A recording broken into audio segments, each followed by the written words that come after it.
কবিতাটিৰ শিৰোনাম তুমি বিষ্ণু ৰাভা। কথা ববী বৰা মেধি। কবিতাটি পাঠ কৰিছোঁ ববী বৰা মেধিয়ে। বিষ্ণু ৰাভা কি উপাধিৰে বিভূষিত কৰিম তোমাক? শব্দহীন আজি মোৰ ভাষা, অৰ্থবিহীন আজি মোৰ শব্দ।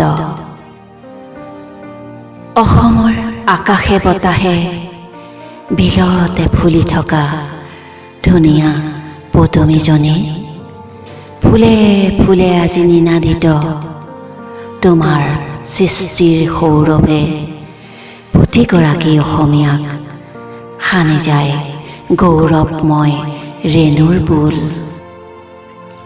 দূৰ দূৰণিত বৈ থকা জুৰিতেও যেন নাচি উঠে তোমাৰ নৃত্যৰ তালত। নিজান বননিত চৰি ফুৰা কেতেকী চৰাই জাকো যেন সুললিত কণ্ঠৰে গায় তোমাৰে গান। ভাং ভাং ভাং বন্ধ দুৱাৰৰ শিকলি চিঙি অসমীয়া সংস্কৃতিৰ সুবাস বিলাইছিলা জগতত।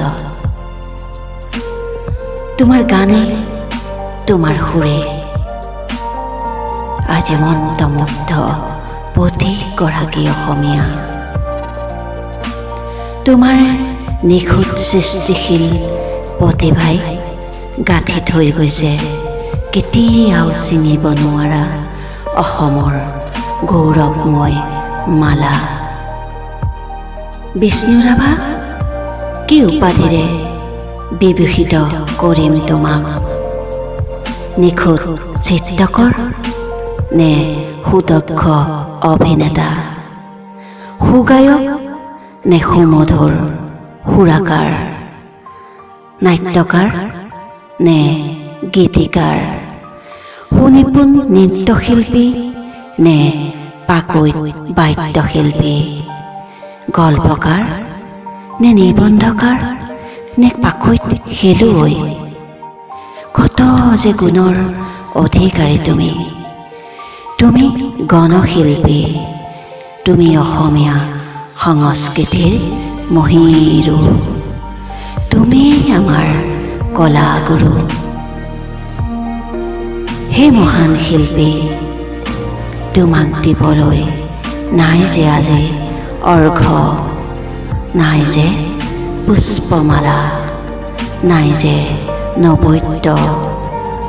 অন্তৰৰ আন্তৰিক শ্ৰদ্ধাৰে জনালো তোমাক সহস্ৰ প্ৰণাম। ধন্যবাদ। যদি ভাল পালে অনুগ্ৰহ কৰি ছাবস্ক্ৰাইব কৰিব, লাইক কৰিব, কমেণ্ট কৰিব, লগতে শ্বেয়াৰ কৰিবলৈ নেপাহৰিব।